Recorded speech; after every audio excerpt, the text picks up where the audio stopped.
Mesdames, Messieurs, vous le savez très bien que c'est l'heure de votre émission préférée, Avis de la diaspora sur les ondes d'Afro Web TV. Vous savez évidemment que l'original est toujours différente de la copie.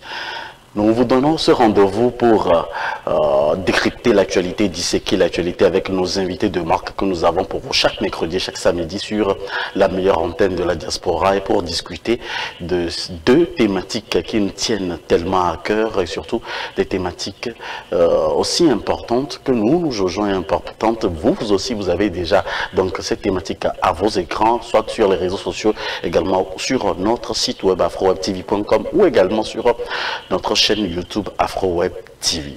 Le Burkina Faso, le coup d'État est-il la solution? La CEDEAO face à de nouvelles difficultés, que faire? Voilà donc le routine que vous aurez en connaisseur que vous êtes aujourd'hui. Et vous pouvez aussi, vous aussi participer à cette émission en composant le +1 319 462 89 119. Pour en discuter, aujourd'hui, nous avons invité deux hommes de cette maison qui nous honorent de leur présence. Il s'agit bien évidemment donc de Monsieur Yempapu Yembouama, acteur de la société civile et notre analyste maison, analyste politique. Monsieur Yempapu, bonjour. Comment est-ce que vous allez? Oui, bonjour Moïse, bonjour Monsieur Classio, bonjour à toute l'Afrique. Encore une fois, l'Afrique nous interpelle. Et nous sommes là aujourd'hui pour encore une fois apporter nos petits éléments de lumière pour comprendre ce qui se passe au Burkina Faso et dans la CEDEAO. Merci de nous recevoir chez vous. Merci également d'avoir accepté notre invitation, Monsieur Yempapu. Et pour vous accompagner en duplex, aujourd'hui nous avons Monsieur Classio Kutoglo, que nous avons l'habitude également de convier pour nos émissions, consultant politique. Monsieur Classio, bonjour. Bonjour, chers téléspectatrices et téléspectateurs, chers invités, mon frère Yempapu, je vous salue avec beaucoup plus de respect et à tous ceux qui nous écoutent, bonjour à vous tous ou bonsoir, cela dépend de votre endroit. Merci Monsieur Classio Kutoglo d'être avec nous aujourd'hui pour ces deux sujets. Alors après le coup d'État au Mali et en Guinée, c'est le tour du Burkina Faso de connaître également un énième coup d'État, je dois dire. Et dans son histoire, le Burkina Faso est également désormais un homme fort, le lieutenant-colonel Paul-Henri Sadaogo Damiba, au moment où le peuple également burkinabé célèbre et soutient les putschistes. La France condamne ce coup d'État et l'ONU demande à la France demande la libération immédiate du président des ROC, Marc Christian Kaboré. La CEDEAO condamne par la suite également le coup d'État militaire et estime que la démission de Roch Christian Kaboré avait été obtenue sous la menace d'intimidation et la pression des militaires après 2 jours de mutinerie. La France perd davantage son poids face au réveil des Africains, n'est-ce pas, Monsieur Yempapu? Oui, voilà encore une fois une question vraiment difficile à laquelle l'Afrique doit faire face.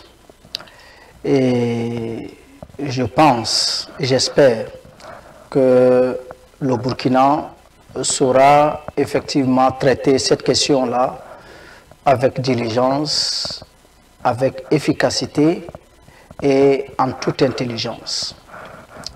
Ce qui se passe au Burkina aujourd'hui nous donne raison par rapport à toutes nos sorties lorsque nous prévenions de la situation qui prévalait justement dans ce pays-là, une situation de crise militaire qui n'avait plus de limites, et militaires, civils, assassinés à longueur de journée, et des déplacés internes qui se chiffrent à 2 500 000 Burkinabés à l'intérieur du pays, et une situation sociale explosive qui fait que les déplacés internes avaient difficilement le soutien qu'il fallait de l'État.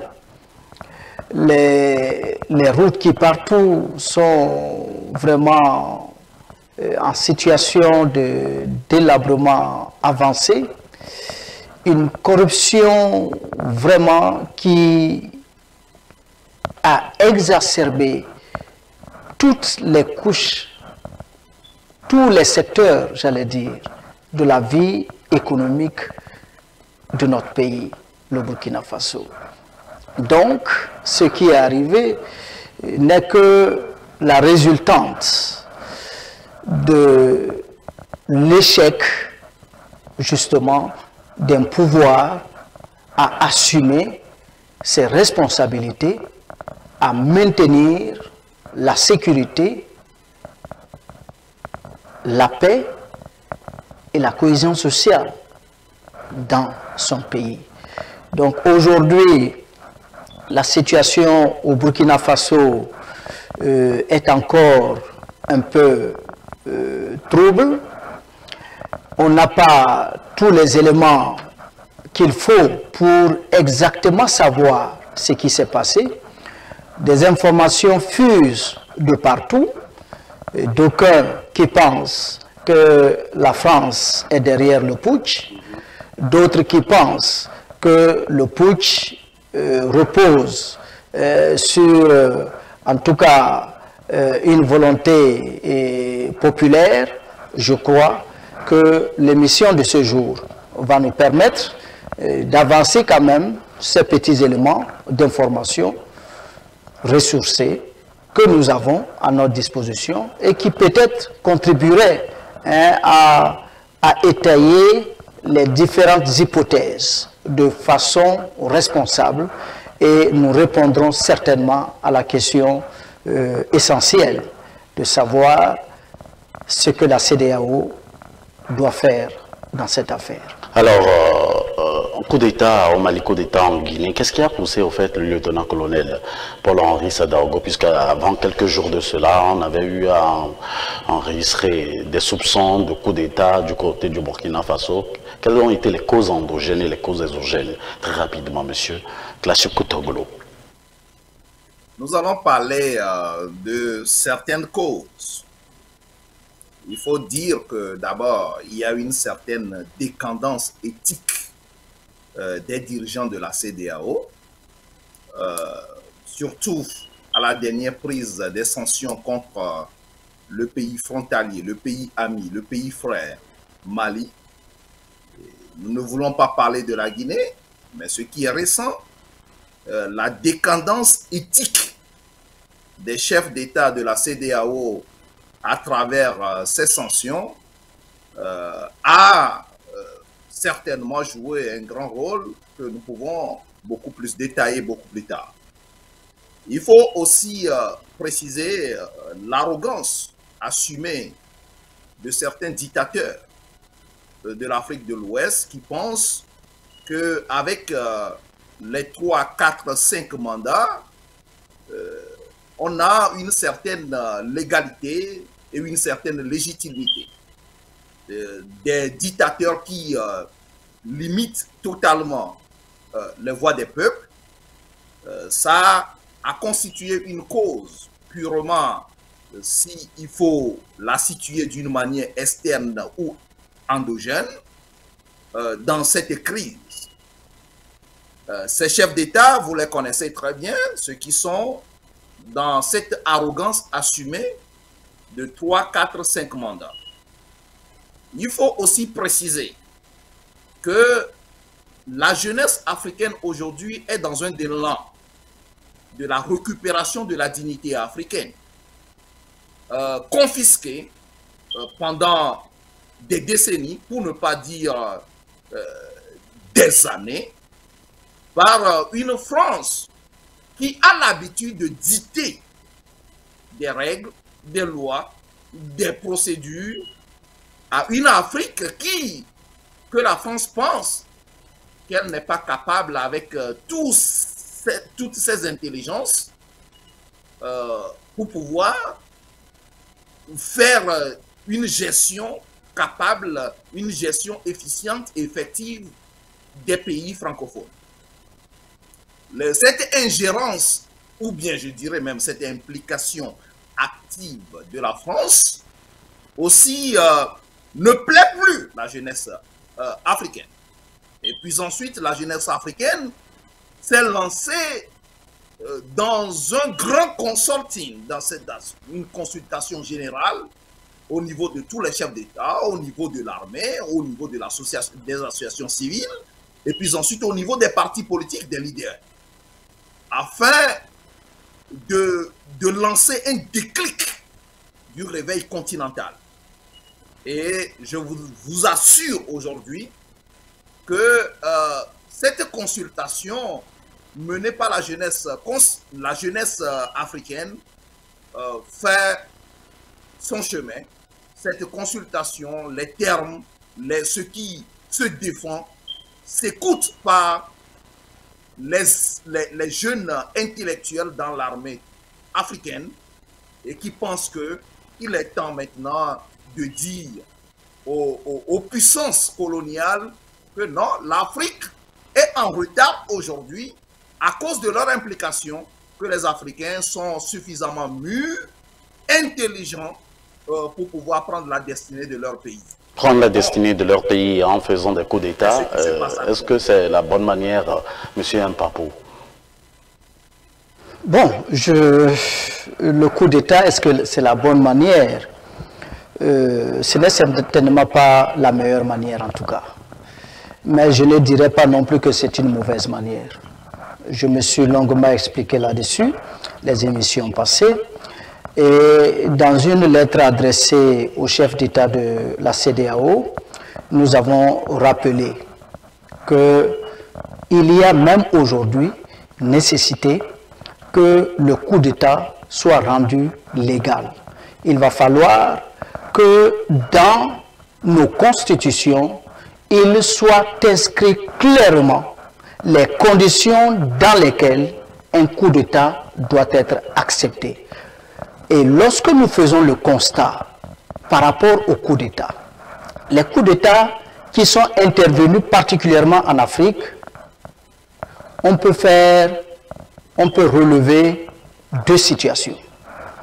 La première, c'est des coups d'État orchestrés par des dirigeants respectés par leur peuple, dignes, capables de mener justement leur peuple vers la souveraineté et le développement. Et des coups d'État sont intervenus pour les éliminer. C'est le cas au Togo de Sylvanus Olympio. C'est le cas au Burkina de Thomas Sankara. Et les exemples foisonnent. Alors, ensuite, le deuxième type de coup d'État que nous pouvons constater, c'est que les coups d'État interviennent également dans des conditions où des pouvoirs qui sont en place, des présidents qui sont en place, qui abusent de leur pouvoir, qui ne font absolument rien dans le sens des aspirations de leur population, qui montrent leur incapacité à résoudre les problèmes de leur population. Dans ces deux conditions-là, effectivement, que les coups d'État interviennent en Afrique. Donc, tirant leçon de ces deux types, justement, de coups d'État, faut-il bannir le coup d'État ou faut-il l'accepter comme un élément de façon à l'épurger de tous ces dangers? Et c'est pour cela que nous avons proposé que dans tous nos pays, nos dirigeants prennent l'initiative de légaliser, donc d'inscrire les coups d'État dans les constitutions. Cela va permettre à quoi? Cela va permettre, primo, de protéger les dirigeants dignes, respectés de leur peuple, contre les militaires véreux, qui généralement sont montés de l'extérieur pour arrêter une dynamique de développement d'un pays. Deuxièmement, cela va permettre de protéger les peuples contre des dirigeants véreux qui sont à la tête des États, qui n'ont aucun respect pour leur pays, qui sont en accointance parfois avec l'extérieur, qui ne travaillent que pour l'intérêt de l'extérieur. Donc voilà, dans les deux cas, c'est le peuple qui gagne. Voilà les conditions que nous avons suggérées, en tout cas au chef d'État de la CEDEAO à travers une lettre ouverte, pour que ce soit effectivement une solution pour arrêter les coups d'État inutiles qui vont continuer d'arrêter le fonctionnement normal de nos institutions, de retarder le développement de nos pays à chaque fois qu'un coup d'État intervient. Donc, voilà comment est-ce que je réponds donc à votre question. Mais, je vais laisser peut-être la parole pour ne pas être très long. J'espère pouvoir revenir sur le cas spécifique du Burkina Faso pour quand même expliquer un peu le contour dans lequel, effectivement, le coup d'État est intervenu et pourquoi aujourd'hui il y a autant de flou par rapport donc à cette histoire de coup d'État.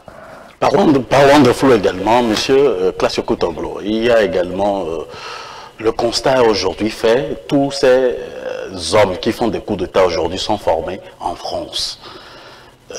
Quelle analyse faites-vous de cette situation qui intrigue et puis qui intrigue beaucoup de personnes aujourd'hui?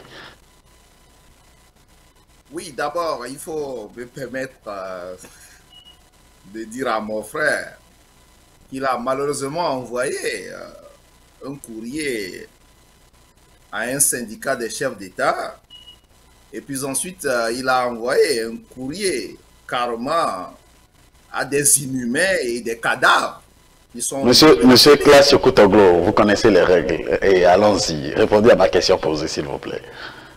Je réponds à votre question en disant tout simplement que vous et moi, nous sommes aujourd'hui aux États-Unis.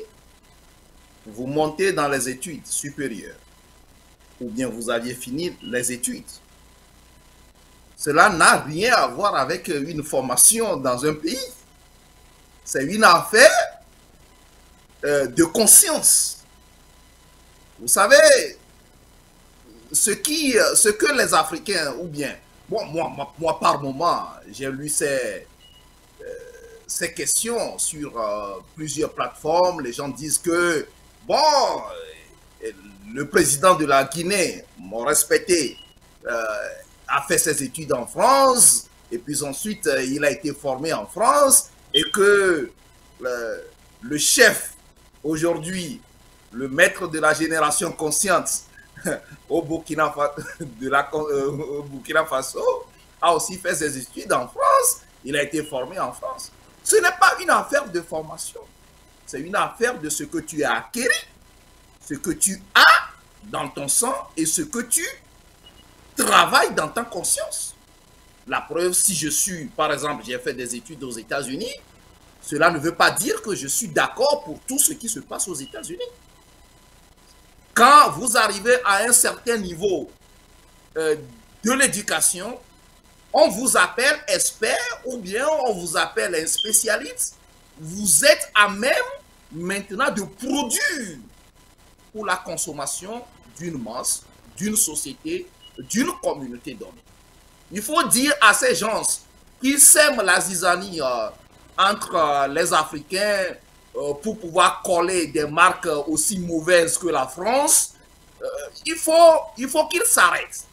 Il faut leur dire qu'aujourd'hui, les Africains, c'est-à-dire la jeunesse africaine, a pris conscience du recul, du retard notoire dans lequel nous stagnons en Afrique, avec la décadence éthique des chefs d'État qui nous gouvernent. Maintenant, nous avons un problème épineux qui est le rapport de force. Nous avons travaillé beaucoup longtemps sur cette affaire de rapport de force et la jeunesse africaine a accompagné le sujet à travers des campagnes et des sensibilisations, des mobilisations, en faisant voir à nos grands frères et à nos grandes sœurs qui sont aujourd'hui dans les armées différentes, dans les différents pays, que le rapport de force qu'opposent ces chefs d'État inconscients à la tête de nos pays doit avoir une certaine égalisation qui doit venir d'eux. Et c'est ce qui a été fait. Moi, je vais vous dire très clairement ce qui se passe. Maintenant, il y a plusieurs intellectuels aujourd'hui dans les armées, en Afrique, dans les pays francophones surtout, qui comprennent que ces chefs d'État dictatoriaux arrivent au pouvoir et puis ensuite utilisent l'instrument, c'est-à-dire les éléments qui constituent l'armée contre le peuple. Monsieur Duclassio, lorsqu'on prend le coup d'État, par exemple, de la côte du Burkina Faso, en le cas d'espèce, on ne peut pas parler de dictature.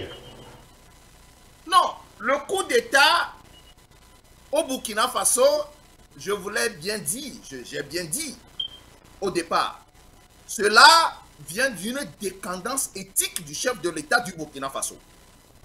Parce que la jeunesse africaine, ou bien le monde entier ne peut pas comprendre un Kaboré très solide, un Kaboré qui a été élu démocratiquement par son pays, peut recevoir facilement des ordres de la France, de ce petit Macron, dans les sanctions de la CEDEAO, ou bien une pression de Alassane Ouattara, ou bien une pression de Faure Gnassingbé qui a... Avez-vous des preuves?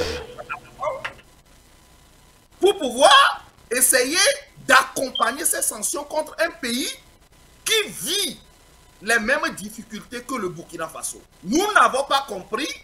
Et puis ensuite, ce qu'il faut faire, c'est de pistonner et puis ensuite lancer le déclic pour qu'on puisse avoir la même mise sur ce pays d'abord avant de continuer.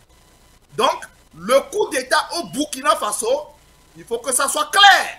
Ce n'est pas une affaire liée à la gestion de Kaboré, mais c'est une affaire liée au fait qu'il est sourd aux revendications de l'armée à cause de l'insécurité qui règne sur le terrain, et puis ensuite de sa décadence éthique collective d'ailleurs des chefs de certains chefs d'État de la CEDEAO à l'égard des sanctions du Mali.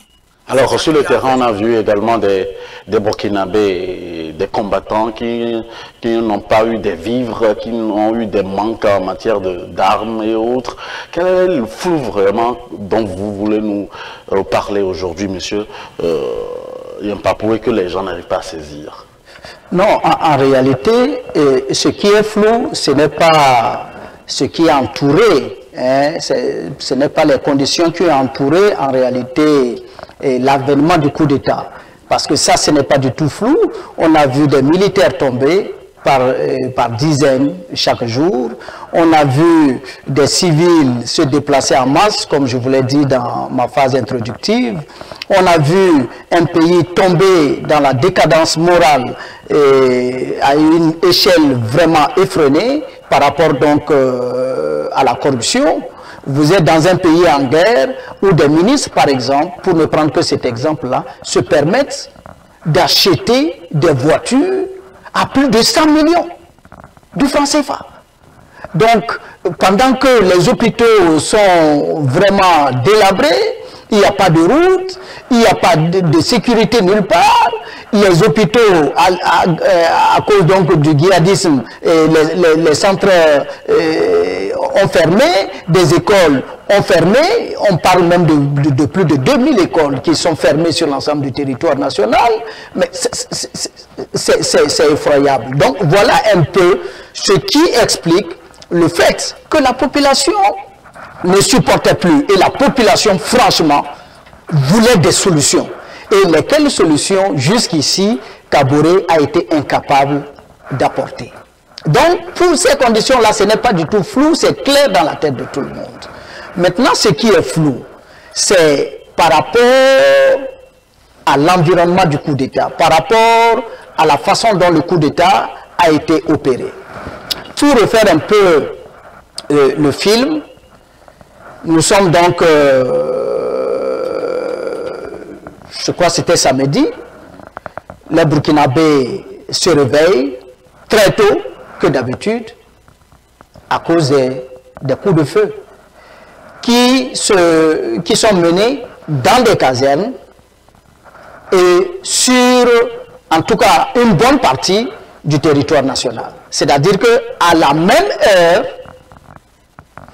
ces camps-là ont opéré effectivement des tirs. Puis, il s'en est suivi le silence.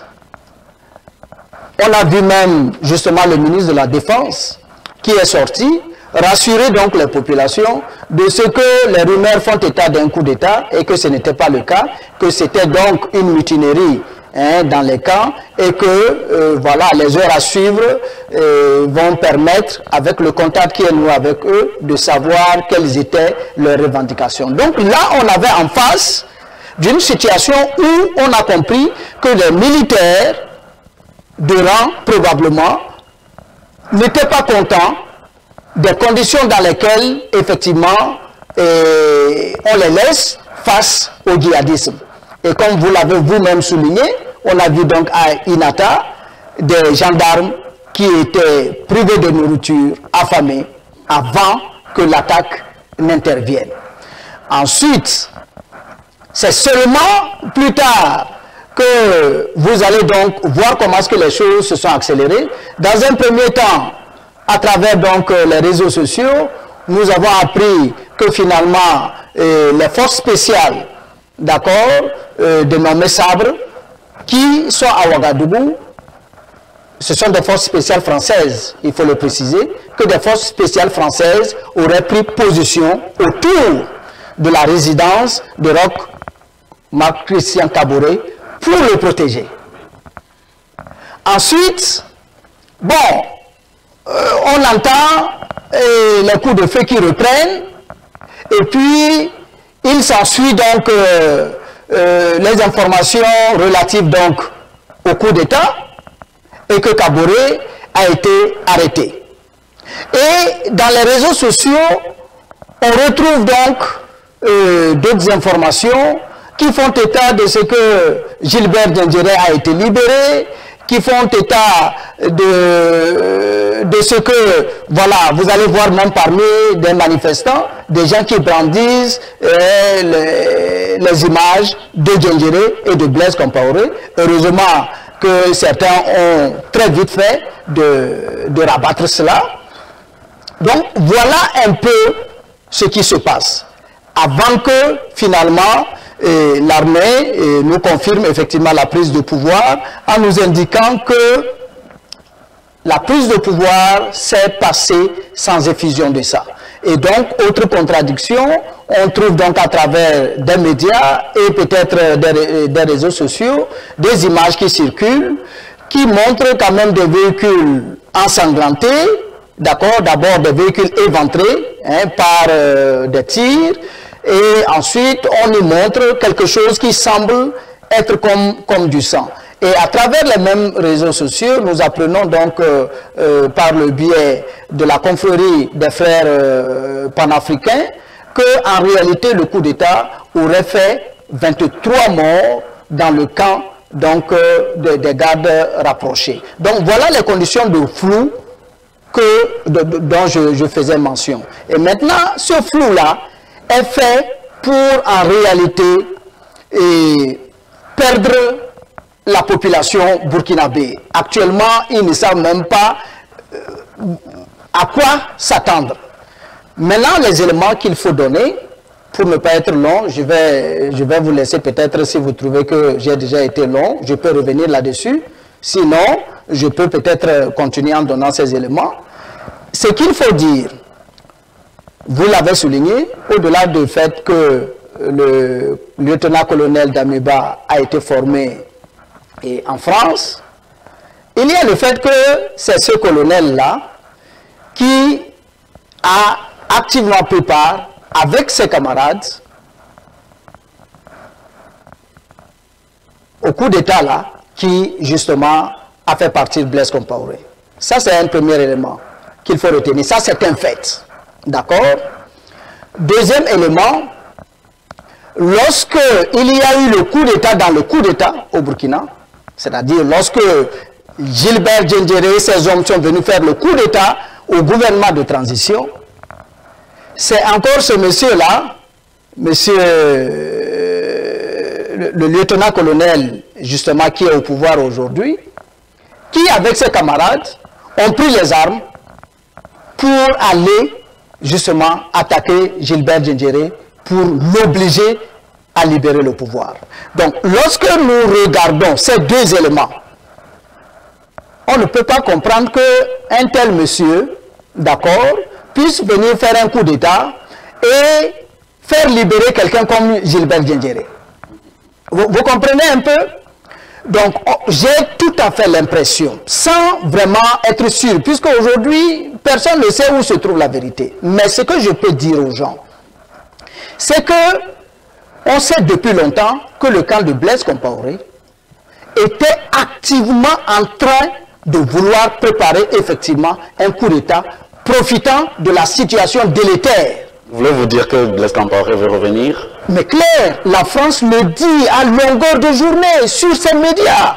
Chaque fois, la France, les médias français ne manquent aucune occasion pour dire qu'en réalité, les populations regrettent la période Blaise Compaoré. Donc, c'était une façon de préparer la population justement à faire chose. Et vous avez constaté que dans les manifestations passées, on a voulu instrumentaliser ça, mais le peuple a tout de suite vite compris et les organisations de la société civile, une par une, sont sorties pour se démarquer de la volonté de certains individus à vouloir faire partir le chef de l'État, à vouloir faire revenir Blaise Compaoré, à vouloir faire libérer Gilbert Diendéré. Donc voilà des situations qu'il faut clairement comprendre. Et c'est cet enjeu-là qui fait que la France, sachant qu'elle est décriée partout,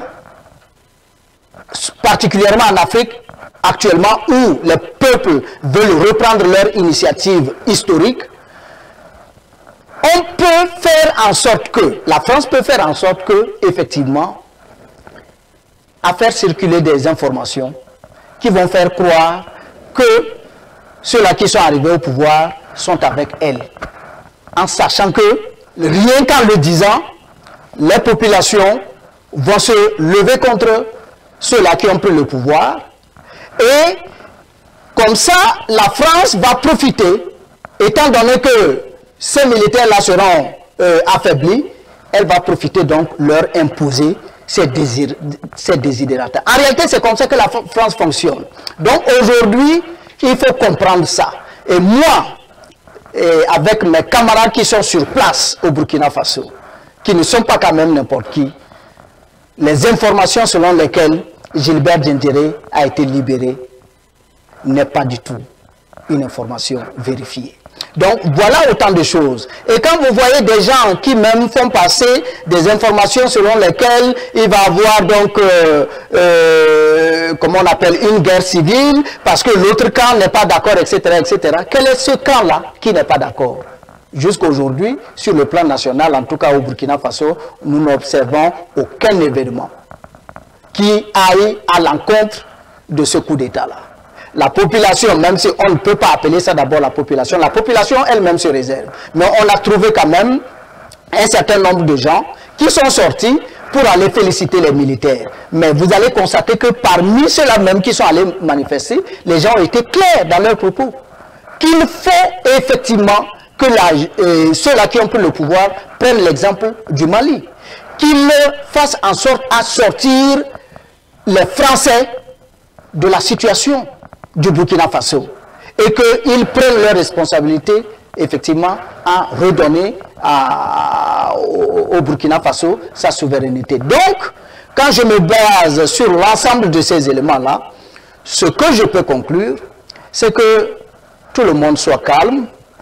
Au jour d'aujourd'hui, nous n'avons pas suffisamment d'éléments pour condamner ou pour approuver le coup d'État, mais nous savons faire confiance au peuple du Burkina et à sa société civile. Si effectivement il y a des choses qui ne sont pas normales, il y a la France qui veut revenir par un autre tour de passe, soyez sûrs, les prochaines semaines vont nous situer. Alors, est-ce que la France est derrière ce coup d'État? Vous pouvez aussi réagir en appelant le plus 1 319 462 89 119 numéro WhatsApp également, ou que vous soyez de par le monde, vous pouvez nous appeler. Vous n'êtes pas nécessairement obligé à vous présenter, à donner votre identité sur nos antennes. Alors, ce sont les réactions qui sont très importantes pour nous, et sans insulter, vous pouvez dire ce que vous en pensez vous aussi. Et monsieur Classieux Kotoglo, vous êtes d'accord avec monsieur Yampapou? Est-ce que la France est derrière, et à qui profite donc le coup d'État de, soit la chute de Roch Christian Kaboré? La chute de Roch Kaboré profite aux Burkinabés, aux Africains. Je voudrais préciser que mon frère s'est appesanti beaucoup sur les réseaux sociaux. Merci qu'il a bien dit que Diendéré n'est pas libéré. Et ce que nous avons rapidement démenti, que Diendéré n'est pas libéré, c'est déjà un point beaucoup plus important pour pouvoir comprendre que Blaise Compaoré n'a rien à foutre encore au Burkina Faso. Les Burkinabés ont classé Blaise Compaoré, les Africains ont classé Blaise Compaoré parce que c'est lui qui est à l'origine du terrorisme implanté dans le Sahel, et que Blaise Compaoré ne reviendra jamais en Côte d'Ivoire, ne reviendra jamais au Burkina Faso avec cette attitude de Ouattara. Il faut classifier ça. Ça, c'est un élément numéro 1. Je vais vous dire clairement ce qui s'est passé au Burkina Faso. Burkina Faso, les militaires ont été pistonnés pour pouvoir faire le mouvement dans les casernes. On a fait le mouvement dans les casernes, et puis ensuite, le colonel Damida qui est là est le chef, le patron de la sécurité de la ville de Ouagadougou. Et puis ensuite, il va falloir que le patron de la sécurité de Ouagadougou puisse rencontrer le président. Entre-temps, les gens ont dit qu'il y a une force française qui a sécurisé le président. C'est archi faux. Le président Kaboré était dans les mains de sa garde présidentielle. On a senti une tentative d'infiltration des frontières du Togo et du Burkina Faso pour que certains éléments puissent rentrer afin de protéger Kaboré. Les éléments ont été reculés. Et puis ensuite, qu'est-ce qui s'est passé? Le colonel a demandé à rencontrer le président pour savoir ce qui se passe. Lui aussi ne sait pas ce qui se passe. C'est en ce moment que le colonel est rentré et a accepté à voir le président. En ce moment, le président est encore dans les mains des gardes présidentielles. Aucune force française ne s'est vue nulle part. Et quand le colonel est arrivé, il y a des renforts qui sont arrivés pour pouvoir entourer ce qu'on appelle la maison du président Kaboré. Quand le renfort est arrivé, c'est en ce moment que le colonel a dit qu'il faut protéger le président. Et le colonel a fait déplacer le président vers un coin bien sécurisé qui est dans le plan. Et puis ensuite, le colonel lui a fait voir que vous êtes arrêté et que nous ne pouvons pas continuer avec le remue-menage de tous les militaires. C'est un coup bien préparé qui n'a rien à voir avec Blaise Compaoré ni la France. C'est la récupération de la dignité africaine et puis ensuite la décadence éthique des chefs d'État qui s'est fait voir au niveau du Ghana avec Nana a fait monter les pressions. Et puis ensuite, on lui a fait savoir que c'est comme ça qu'il est arrêté. En ce moment, le président Kaboré détenait encore son portable et tout. pour les communications. Monsieur Classico Toglo, je ne vous coupe pas, mais je voudrais vous poser une question. Quelles sont les preuves qu'il y a eu il y a eu des tentatives d'infiltration de la part du Togo, des autres pays limitrophes au Burkina? Nous ne pouvons pas aller en détail puisque ce sont des éléments, des informations que nous avons eues à des niveaux bien sérieux. Alors là, nous ne pouvons plus aller en détail. Mais quand vous ne donnez pas la source de l'information, comment est-ce que les téléspectateurs peuvent savoir eux aussi Attendez, ce que nous voulons dire ici, permettez-moi d'expliquer. Allez-y. Pour que les gens ne puissent pas utiliser les arguments des petits dictateurs et de la France qui veut semer la zizanie dans la tête des Burkinabés pour dire que le panafricanisme en réalité n'existerait pas au Burkina Faso. Les arguments là, c'est ce qu'ils sont en train de faire semer à la tête des Burkinabés pour dire que en fait, le coup d'État, c'est la France, c'est Blaise Compaoré qui va revenir pour pouvoir monter le peuple burkinabé contre la junte. C'est archi faux. Le coup d'État qui est fait contre Kaboré découle de sa décadence éthique et de son incapacité de pouvoir résoudre certains problèmes liés à l'insécurité du Burkina Faso. Or, il est allé au Ghana pour pouvoir signer les sanctions contre le Mali qui est dans le même problème que le Burkina Faso. Et c'est ça qui a fait chuter Kaboré. C'est le selon donc M. Classico Toglo. Alors l'Amérique, la Russie, aujourd'hui veulent avoir beaucoup de choses du côté de l'Afrique également, malgré que l'Amérique ne le dit pas aussi clairement. Mais on a vu également les drapeaux russes du côté donc des manifestations, au cours des manifestations au Burkina. Est-ce que vous comptez que les responsables du Burkina aujourd'hui pourront collaborer aussi facilement avec la Russie lorsqu'on sait qu'il y a une présence française du côté du Burkina, M. Yempapo? En réalité, aujourd'hui, comme je l'ai dit dans d'autres émissions, la question ne doit même plus se poser. Parce que c'est le fait de tirer une leçon.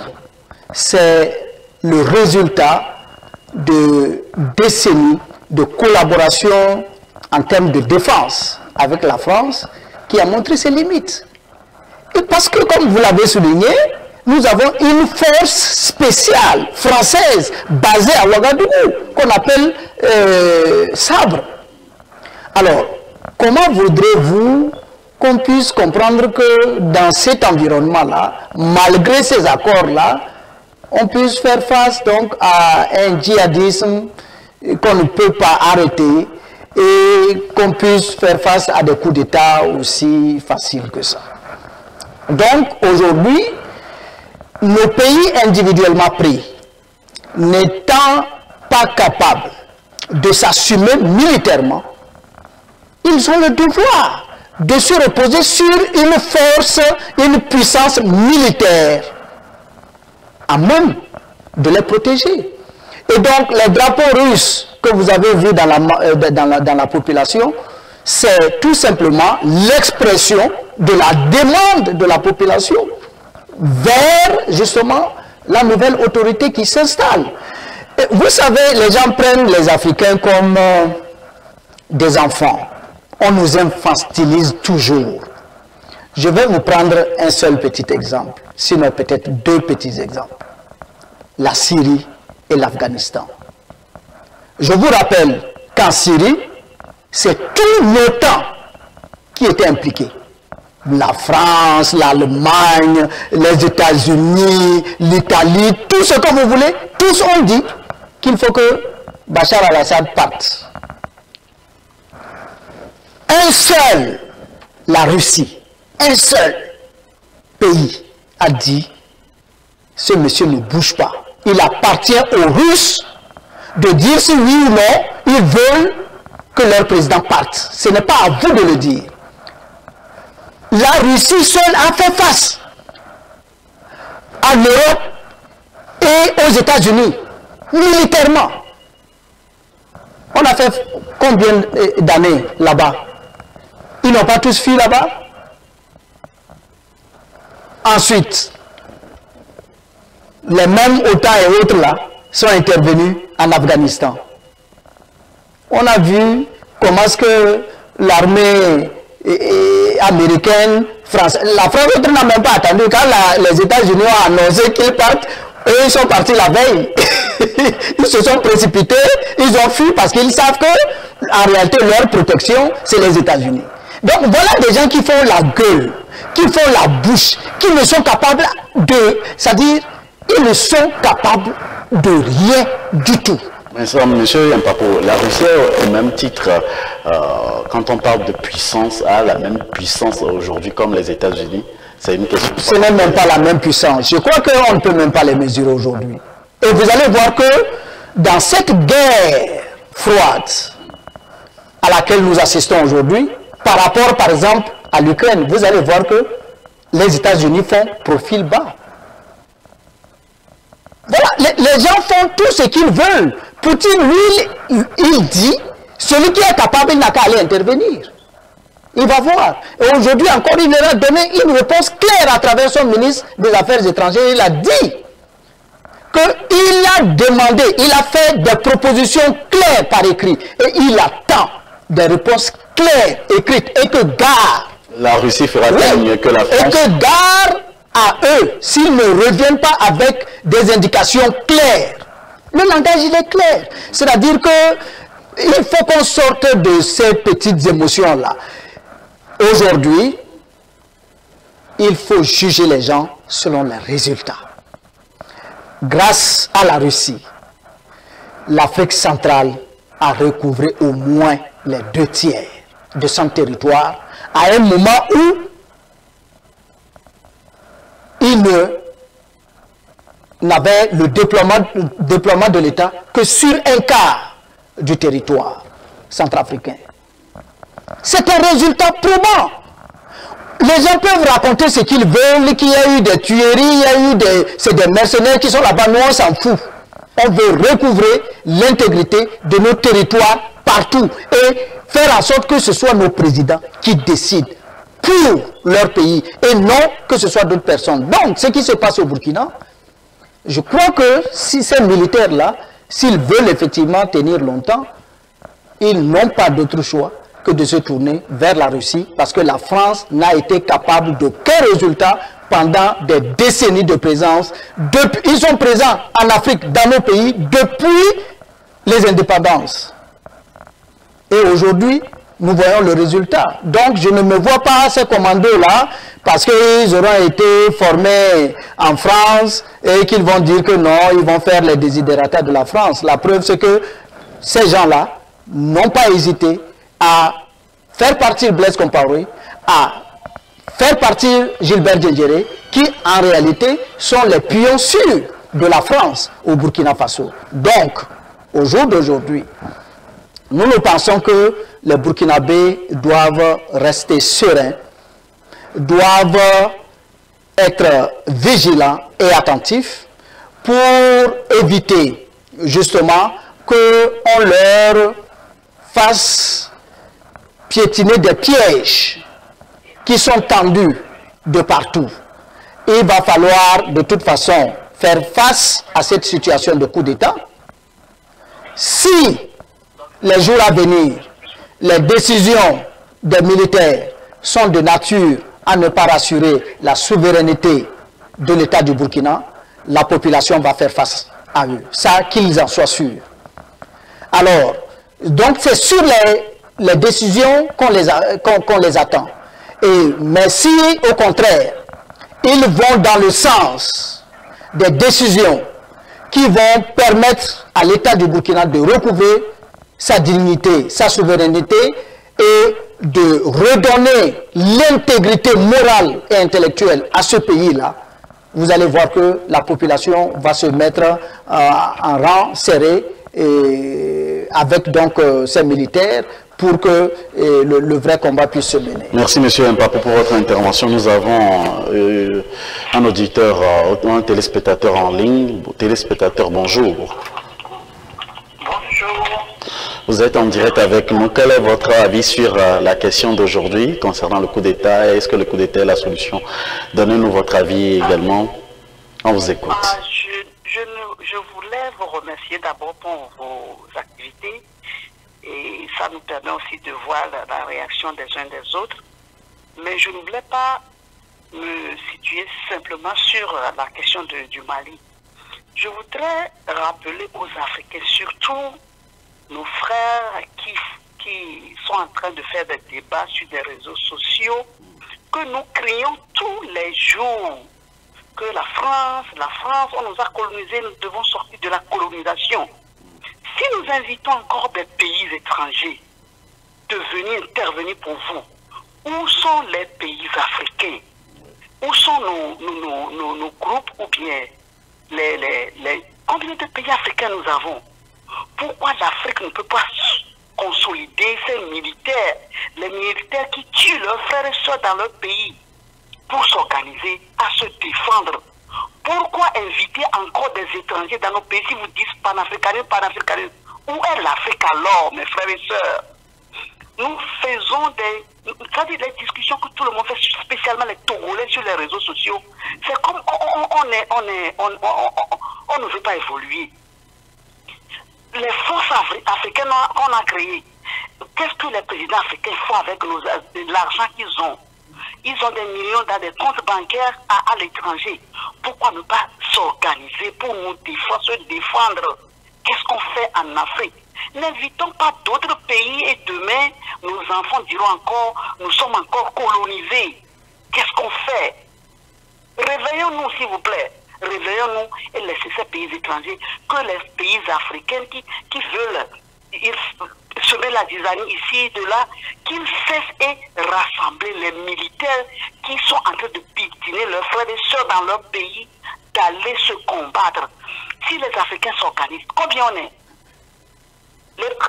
S'il vous plaît, est-ce que quelqu'un peut me donner le nom des pays africains que nous avons? C'est plus de 50, non? Oui. Pourquoi ne pas s'organiser? Et même les bandits qui viennent dans nos Sahel, tout ça là, on peut faire face. Je vais déborder un peu. Et par exemple, nos frères et sœurs qui s'en vont mourir dans la Méditerranée, chaque jour, c'est sur le terrain de quelqu'un dans d'autres pays, non? Pourquoi les pays africains ne peuvent pas faire face à ces trucs-là? Les militaires ne font que tuer les gens dans leur pays, dans leur caserne, faire des coups d'État. Il faut qu'ils s'organisent pour défendre l'Afrique. Je vous remercie.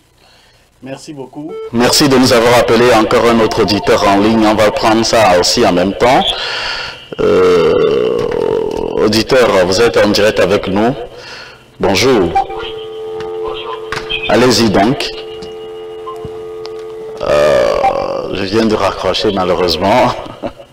Alors, en attendant, je vais poser une question à monsieur Classio Kutoglo. Vous n'avez pas l'impression qu'il y a beaucoup plus de coups d'État en Afrique de l'Ouest? Et que dites-vous? Et à qui le tour, selon vous? Est-ce qu'il y aura encore un coup d'État en Afrique?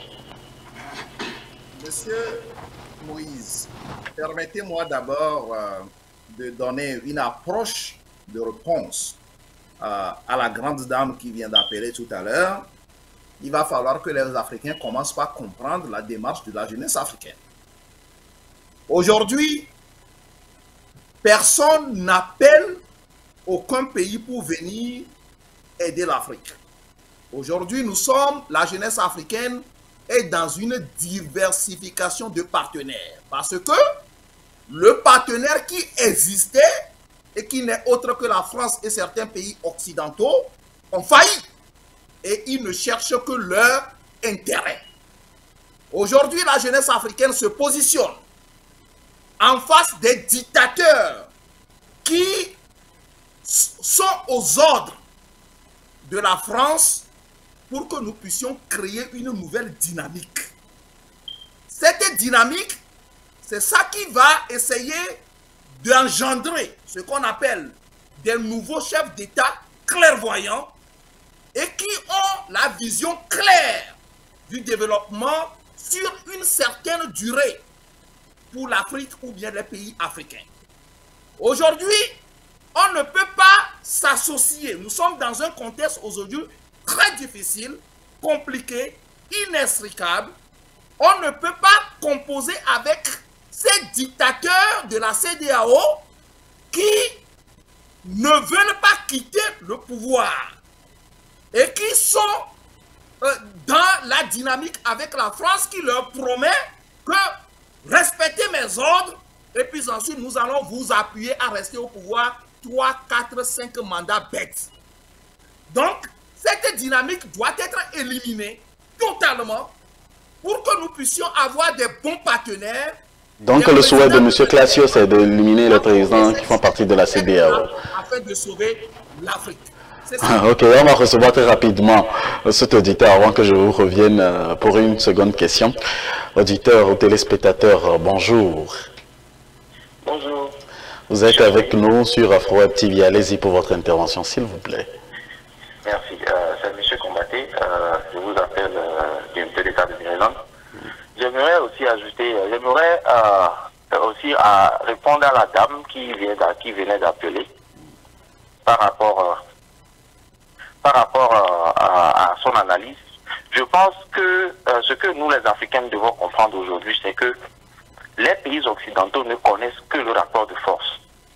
Aujourd'hui, si vous voyez le Mali, vous allez voir qu'il a commencé par tenir tête et a même interdit le survol de son territoire. Si vous voyez l'Algérie aujourd'hui, la France fait profil bas devant l'Algérie. Pourquoi? Parce que l'armée algérienne n'est pas une petite armée et la France en est consciente.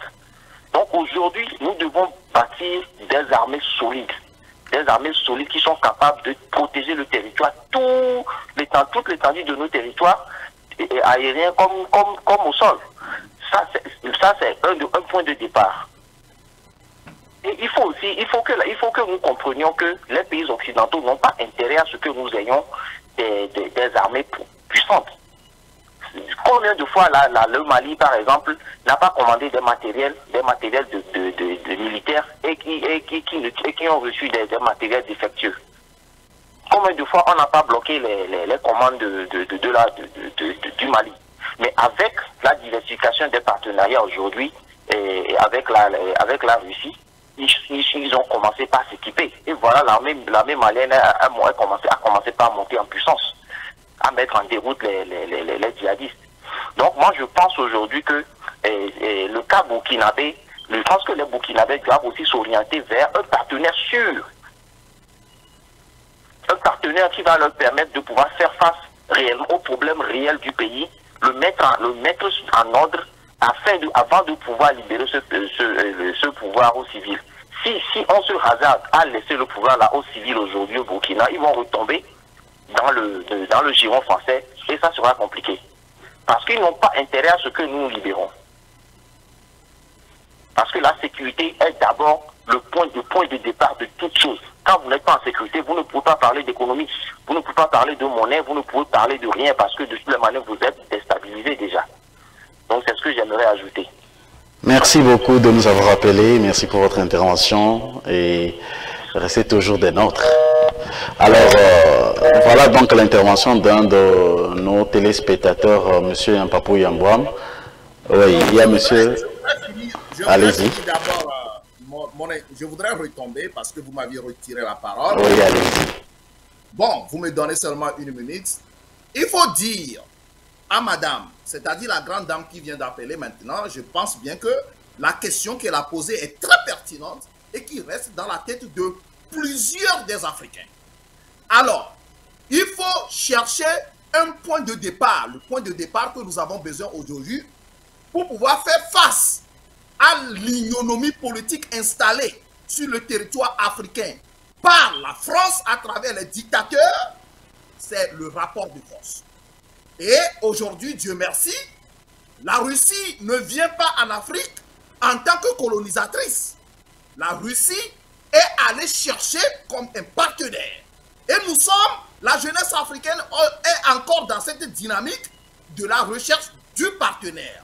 Même les gens sont aujourd'hui en train dans les coulisses aux États-Unis pour faire comprendre aux États-Unis que la Russie, le problème qui existe entre les États-Unis et la Russie ailleurs n'est pas le problème qui existe en Afrique. Le problème qui existe en Afrique, nous sommes aujourd'hui pris en étau par les gourmands présidents d'Afrique et les dictateurs qui s'associent avec la France et pour nous tuer, pour garder le pouvoir aussi longtemps. Et c'est ça. Et les gens, les gouverneurs ont commencé par comprendre. Je pense bien que les États-Unis seront aux côtés bientôt des Africains méprisés sur leur propre sol. Et que le problème des États-Unis et la France, le problème des États-Unis et la Russie va rester ailleurs. Le problème du continent africain est purement un autre problème. Nous avons besoin d'un rapport de force et nous appelons les États-Unis à aussi raisonner ces présidents, ces dictateurs de 3, 4, 5 mandats qui appauvrissent et détruisent l'Afrique. Merci, M. Classio Kutoglo. Nous sommes dans la dernière ligne droite donc, de notre émission d'aujourd'hui. D'après les dernières informations, il y a 2 clans du côté donc, des militaires qui ont pris le pouvoir en ce moment. Ma question est la suivante, M. Mpapou. Le Burkina ne risque-t-elle pas une guerre civile lorsqu'on a par exemple 2 clans dans l'armée qui n'arrivent pas à se comprendre pour la gestion du pays? Ok. Merci beaucoup pour cette question.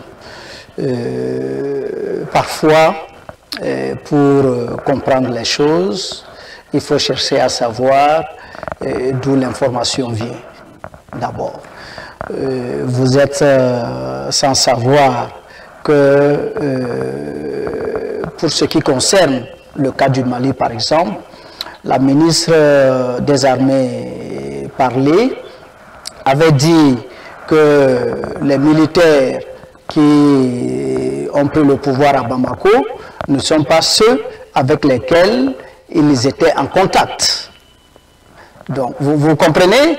C'est pour vous dire que ces gens-là, effectivement, dans tous nos pays, c'est comme ça qu'ils fonctionnent. Ils prennent toujours des énergumènes quelque part, qu'ils essayent de monter contre la volonté populaire. Et comme ils ont les médias, ils racontent des trucs qui n'ont absolument rien à voir avec la réalité.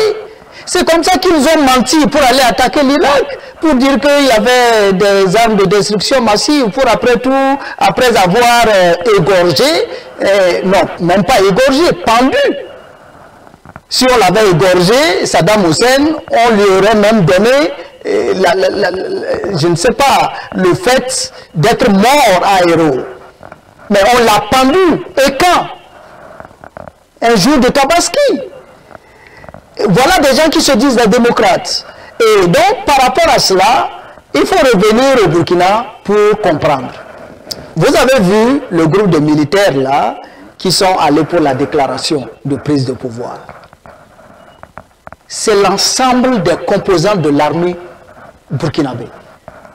C'est-à-dire que c'est les chefs de corps de l'armée de terre, de l'armée de l'air et de toutes les autres infanteries qui sont représentés là-bas. Bon, qu'on nous dise qui sont ces 2 camps-là qu'on veut nous faire comprendre aujourd'hui au sein de l'armée. Donc il faut savoir qu'ils sont encore en train de vouloir tirer des gens dans le noir quelque part pour leur mettre des trucs dans la tête. Sinon, dans la réalité des faits, pour ceux qui connaissent le Burkina et connaissent comment est-ce que l'armée burkinabé est représentée, tout était là. La gendarmerie, la police, tous ont été représentés. Et ce n'est pas n'importe qui, c'est des chefs. Et vous savez que dans l'armée, on ne fait pas de n'importe qui un chef. Voilà, les chefs sont respectés des gens de son corps. Voilà pourquoi pour généralement arrêter un chef militaire, attention, on fait attention parce que sinon, vous risquez de créer une mutinerie. Voilà, donc si c'était le cas, cela devait se faire ressentir dès l'annonce de prise de pouvoir. Mais vous avez entendu quelqu'un qui a manifesté sa volonté de s'opposer. Donc moi je pense qu'il faut s'en tenir aux informations. Et c'est par rapport donc à ce qui est donc sur le terrain, comment on appelle ça, c'est le terrain qui commande l'attitude à adopter. Et au jour d'aujourd'hui, sur le terrain, nous n'avons aucune information matérielle plausible qui montre qu'effectivement, il puisse avoir, d'accord, une guerre qu'on pourrait appeler guerre civile et qui va donc détruire ce pays. Deuxième chose, la population burkinabé est une population suffisamment homogène. Ils ont voulu, à travers justement le djihadisme, travailler à diviser effectivement cette population aussi en ethnie, comme ils ont réussi à le faire dans certains de nos pays. Mais ils n'ont pas réussi. C'est pour cela que vous allez voir, la hiérarchie militaire était sortie très régulièrement pour faire comprendre aux gens, non, écoutez, faites attention, il ne faut pas indexer, comment on appelle ça, les peuls, il ne faut pas indexer tel. Tout le monde est dedans. Ce n'est pas, comment on appelle, un clan, ce n'est pas une ethnie qui se lève dans son entièreté pour dire qu'on est, non. Mais les djihadistes font leur recrutement dans toutes les couches sociales donc, du pays, et donc il ne faut pas vouloir dire c'est telle ethnie contre telle ethnie, et c'est ce qu'ils sont en train de faire, par exemple au niveau du Mali, où ils ont fait croire que c'est des populations, c'est des attaques intercommunautaires. Et aujourd'hui, avec la marche qui a eu lieu le 14 à Bamako, on a vu malheureusement tout le peuple du Mali, dans toute sa composante, Touareg, Bambara, tout ce qui est là, était là. Donc pour démentir qu'en réalité, tout ce qui s'est fait médiatiquement jusqu'aujourd'hui était des mensonges. Et c'est dans cet ordre d'idées-là que je pense qu'en tant que panafricain, notre discours doit travailler à unir les Africains, à éviter surtout les problèmes inutiles. C'est pour ça que je vais interpeller mon camarade panéliste, Koutogo, par rapport à cette affirmation selon laquelle l'armée togolaise et ghanéenne ont voulu faire mouvement vers le Burkina pour aller empêcher le coup d'État. Parce que c'est des informations, ou bien j'allais dire, d'abord, je ne crois même pas que ce soit une information puisqu'elle n'est pas sourcée. C'est des propos qui peuvent créer des tensions diplomatiques entre ces pays-là.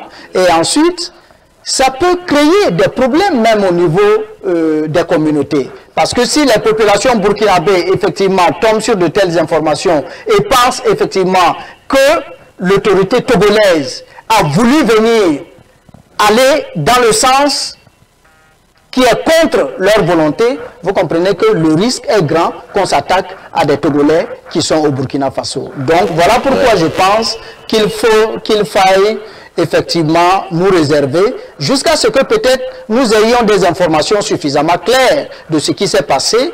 Et donc quand on n'a pas une source d'une information qu'on peut citer, il faut se contenter de ne pas également en parler ou en le disant, préciser que c'est une rumeur pour que les gens ne puissent pas prendre cela très au sérieux. Merci, Monsieur Mpapou. Nous sommes dans la partie conclusion. Je suis tenté de vous dire que vous venez de faire votre conclusion, mais je vais vous donner encore... Il y a Monsieur Classier aussi qui commence à sourire. Alors, je vais vous donner une minute chacun pour conclure cette émission, cette première partie avant d'aller à la pause.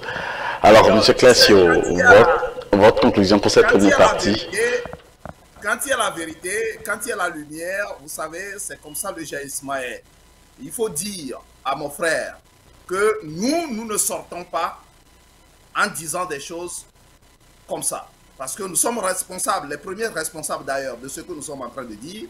Je vous informe avec beaucoup plus de précision que les autorités du Burkina Faso ont bien précisé qu'il y a une tentative des gens qui veulent infiltrer leur territoire du côté du Togo, du côté du Ghana et du côté de la Côte d'Ivoire. Et c'est ce que je dis. Et ça, c'est M. Classio qui est responsable de ce qu'il vient de dire. Attends, je n'ai pas dit, il faudrait qu'on explique les choses. Je n'ai pas dit que les autorités togolaises ont envoyé des éléments pour pouvoir aller sauver, par exemple, un président. J'ai dit qu'il y a une tentative.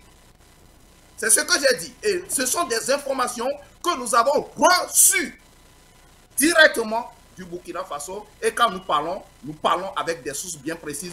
Le journaliste ou bien l'analyste, le chercheur ne donne pas ses sources. Merci pour votre conclusion, M. Classio. Désormais, il va falloir nous dire les sources comme cela. Tout le monde sera à la même page que vous. Alors, M. Yempa, pour votre conclusion, 1 minute. Alors, merci beaucoup. Ma conclusion par rapport donc à ce qui se passe au Burkina va consister en 2 points. Le premier, c'est par rapport donc à la dame qui est intervenue pour dire que c'est vrai, il faut que les Africains prennent leurs responsabilités et que ce n'est pas intéressant de continuer de faire appel à d'autres puissances qui peuvent risquer demain effectivement de nous mettre aussi mal à l'aise. Mais comme Koutoglou l'a dit, il y a ce qu'on veut et il y a la réalité du terrain. Et la réalité du terrain, c'est que dans nos pays d'Afrique, au jour d'aujourd'hui, en faisant l'évaluation, aucun pays ne dispose ni de technologie militaire, ni de capacité financière capable de se doter d'un certain niveau d'armement capable effectivement de lui accorder ce qu'on appelle la souveraineté. Donc dans chaque chose il y a des étapes. Comme dans l'histoire, on n'a jamais constaté que la Russie a trahi le continent africain. À chaque fois que nos vaillants dirigeants ont toujours eu besoin de recours, ils se sont toujours retournés vers la Russie qui les a toujours soutenus. Donc, on peut, au nom donc de cette histoire-là, on peut oser faire confiance à la Russie. Et dans les agissements de la Russie, déjà, on sent que effectivement ça doit être un partenariat sérieux parce que la Russie ne s'ingère jamais dans la vie et de la souveraineté donc, de nos États. Donc ça, c'est une chose que j'ai voulu dire. La seconde chose, c'est cette adresse donc, aux populations du Burkina et de toute l'Afrique. La situation du Burkina Faso par rapport donc, au coup d'État est encore suffisamment récente. Les éléments ne sont pas encore entièrement dévoilés. Ce qui peut faire comprendre effectivement les hypothèses qui fusent de gauche à droite. Mais je voudrais justement attirer notre attention sur le fait que nous devons juger les gens par rapport à leurs actes. Donc la façon dont effectivement les militaires au pouvoir au Burkina vont réagir dans les prochaines heures, les jours et semaines à venir vont être déterminantes. Et je pense qu'il est préférable que nous les jugions par rapport donc à leurs actes. Deuxième chose, qu'ils sachent que la société civile au Burkina Faso est une société suffisamment organisée. Laissez les petits plaisantants là qu'on fait voir donc à la télé chaque jour. Non, il y a des gens plus sérieux que ça. Quand ça va devenir quelque chose de véritablement sérieux, vous allez voir l'organisation qui va se mettre derrière. Et ça, je ne doute pas du tout par rapport au Burkinabé. Donc soyons sérieux, soyons sereins et tenons un discours qui peut permettre aux Burkinabés, justement, de trouver des solutions à leurs problèmes, plutôt que de verser dans des commentaires inutiles sur les réseaux sociaux ou de croire à n'importe quelle source, parce que même des gens sérieux peuvent se tromper. Je prends le cas, par exemple, de M. Ekungi, que tout le monde connaît. Tout le monde connaît vraiment sa perspicacité, sa volonté de redonner à l'Afrique sa dignité.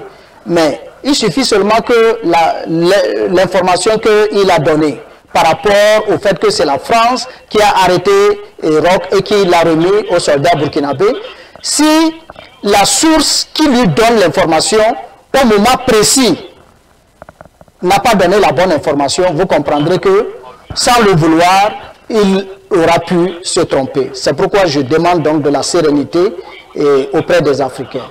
Donc, que Dieu bénisse vraiment le Burkina Faso et que vivement la sécurité et la paix reviennent dans ce pays. Merci, M. Mpapou. Je suis désolé, il y avait un certain moment, le téléphone était tellement en feu. Nous avons deux auditeurs qui attendent en ligne. Le premier, on va le recevoir très rapidement. Auditeur, téléspectateur, bonjour. Yes, bonjour mes frères, bonjour M. Yampab, M. Koutogo et M. Benigan, bonjour et bonjour aux auditeurs, auditrices. Allez-y pour votre intervention. J'aimerais dire quelque chose de très rapidement. Et chers amis africains, faisons très attention à l'homme blanc. L'homme blanc, on ne peut pas discuter de morale avec l'homme blanc. L'homme blanc n'a pas de morale. Vous voyez, Russie, France, tout ça là. Ok, aujourd'hui, nous sommes d'accord que la Russie est en train de faire ses preuves. Il y a les résultats sur le terrain. Mes chers amis, ne vous étonnez pas demain que la France et la Russie coopèrent. Soi-disant, pour lutter contre les djihadistes au Sahel. Parce que ces gens-là, il ne faut pas leur faire confiance. Mes chers amis, en Afrique, là, comme je l'ai toujours dit, nous avons un problème de leadership criard. La CEDEAO la dernière fois, en prenant les sanctions contre le Mali, a-t-elle dit qu'ils vont mettre une force d'attente? Non, une force, comment on dit ça là? C'est une force militaire en attente. Et au moment venu, ils vont acter cela. Vous voyez, donc c'est un manque de volonté. Les Africains sont capables, nous sommes capables de défendre nos territoires. Les gens sont là, très peureux, incapables de ne pas prendre des décisions par peur de perdre le pouvoir parce qu'ils ne sont pas bien arrivés au pouvoir. Vous voyez, parce qu'ils ne sont pas bien arrivés au pouvoir, ils ne sont pas assez patriotes, ils n'ont aucun plan de développement pour leur pays. Et ils ne cherchent pas à laisser un nom. Ce n'est pas les milliards dans les comptes bancaires qui comptent. Ce n'est pas en envoyant vos enfants dans de grandes écoles qui, parce que vous êtes au pouvoir, vont bénéficier de vos largesses pour trouver du boulot dans les organismes internationaux. Lorsque vous disparaissez. Mobutu a disparu. Qui parle de Mobutu? Sankara n'a pas fait 45 ans au pouvoir. Aujourd'hui, tout le monde parle de Sankara. Pourquoi? Parce qu'il voulait travailler pour le peuple. C'est ça qu'il faut rechercher. Le patriotisme est avancé. Faites vraiment attention. Moi, je suis tout à fait d'accord avec la dame. Faites vraiment attention avec ces gens-là, blancs, qui viennent pour dire que nous sommes venus vous aider. Et la Russie serait venue. Moi, je ne dis pas que ce qu'ils font sur le terrain aujourd'hui, ce n'est pas mauvais, mais il faut trouver que les accords soient clairs. Et la Russie serait au Mali avec les géologues. La carte minière du Mali, du Niger et autres là, c'est connu plus des Blancs que des Africains. Et ils savent où se trouve l'or. Ils savent où ils vont mettre leurs machines pour exploiter demain ou je ne sais pas 50 ans après le gisement gazier qu'il y a là-bas. Non, l'Afrique peut faire tout ça là. L'uranium, ce n'est pas seulement au Niger, à Ali. Il y a ça aussi au Mali. C'est pour ça qu'eux tous ils sont là. Vous avez vu combien de fois ils ont chassé l'Iran qui veut signer un partenariat avec le Niger pour l'exploitation de l'uranium. Il faut faire attention avec ces hommes blancs. Moi, je suis tout à fait d'accord avec la dame là. Les Africains doivent prendre leurs responsabilités et ils ont les moyens. Ils ont les moyens. C'est juste purement et simplement un manque de volonté et comme quelqu'un le disait, ils sont inconscients. Voilà. Ils ne savent pas ce qu'ils font. Et donc, cette génération future, avec Assimi Goïta, que nous comparons déjà avec Moussa Kaka du XIIIe siècle, qui va redonner toute la grandeur du Mali. Et quand je dis Mali, je parle Mali de grand, Mali de Gao jusqu'à la Guinée, vous voyez, que ça reprend. Et aussi, c'est le signe des temps. Que les gens comprennent ça. C'est le signe des temps. Ça repart, ça part d'ici et c'est notre ère. Un monde est passé, nous sommes dans un nouveau monde. La fin du monde, l'apocalypse et tout ça là, c'est des histoires à nous faire dormir debout. Et je vais conclure en disant, lisons la Bible, mais faisons attention en lisant la Bible. Cherchons à comprendre tout ce qui se passe là-bas. Merci beaucoup. Merci beaucoup de nous avoir appelés. Nous avons encore un autre téléspectateur qui attend en ligne. Téléspectateur, bonjour, bonsoir. Alors, vous me recevez, Moïse? Oui, vous êtes avec nous 5 sur 5, on vous reçoit. Allez-y pour votre intervention. Ok, c'est M. Félix Aïka. Bonjour Moïse, bonjour M. Yempabou et M. Koutoglo. Merci pour vos contributions. Moi, je suis d'avis contraire à M. Yempabou surtout. Hein. Vous savez, et les pays comme le Mali et le Burkina Faso, le Niger reviennent de très loin. Ce ne sont pas des pays qui ont une stabilité politique comme le Togo par exemple. Et nous observons un cafouillage au niveau des analystes africains. Écoutez, nous devons avoir une certaine discipline. Hein. Nous sommes des démocrates et nous devons savoir ce que nous voulons pour nos pays africains. Moi, je ne suis pas pour les coups d'État. Hein. Les coups d'État créent de l'instabilité dans la sous-région, surtout et dans la CEDEAO. Et vous voyez, nos économies sont déjà moroses et l'instabilité ne contribue pas aux investissements étrangers.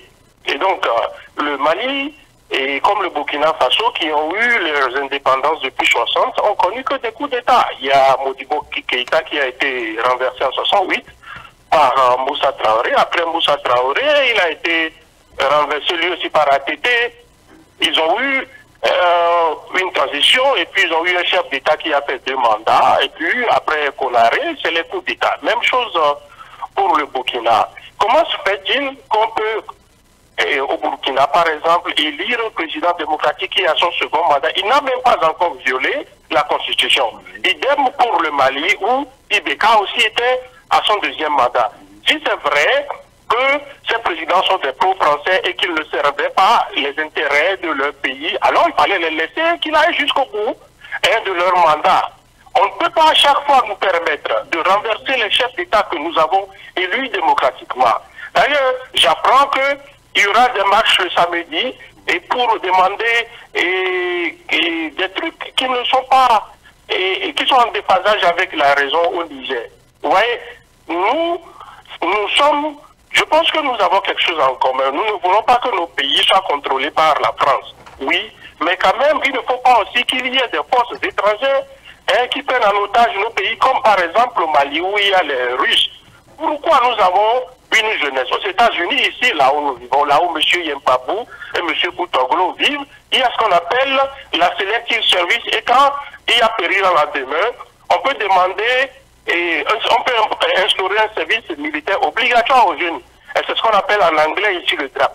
Pourquoi ne pas instaurer ce genre de service au Burkina Faso et au Mali? Nous faisons la promotion des Russes. Moi, je ne pense pas que ces militaires, que ce soit en Guinée, au Mali ou au Burkina, vont, comment dire là, ce qu'ils font là-bas, vont libérer nos pays des mains des terroristes là. Il faut absolument retour à l'ordre constitutionnel, à des régimes démocratiques. Nous devons avoir une position claire et concrète. Nous ne voulons plus des coups d'État en Afrique. Si c'est vrai que c'est les Français qui manipulent ces présidents-là, c'est pourquoi on leur fait... Que disons-nous des présidents comme Faure Gnassingbé, qui est à son 4e mandat, et Ouattara à son 3e mandat, Monsieur Malik Sall qui a aussi des intentions de briguer un 3e. Ils sont là, ils sont des bons Français. On est là et on renverse ceux qui n'ont pas encore modifié leur constitution. Merci, je vais être court. Réfléchissons quand même et comment dire là, adoptons des positions qui concourent au développement à l'enracinement de la démocratie et au développement de nos pays. Merci beaucoup. Merci à vous de nous avoir appelés et ça fait plaisir de vous écouter. Alors, vous aurez compris que les téléspectateurs sont privilégiés au cours de cette émission et chacun vient donner son avis, surtout la diaspora vient donner son avis. Où que vous soyez, vous pouvez nous appeler sur le +1 319 462 89 79, appel par WhatsApp, appel direct également. Si vous êtes du côté de la diaspora également, vous êtes la bienvenue. Nous allons prendre une pause d'1 minute. Continuez par partager avec les amis et surtout, n'oubliez surtout pas de vous abonner et activer la cloche de notification. C'est très important d'étendre également la famille d'Afro Web TV. On se retrouve juste derrière. Ils sont engagés pour la cause commune, celle d'apporter des solutions au monde dont souffre l'Afrique.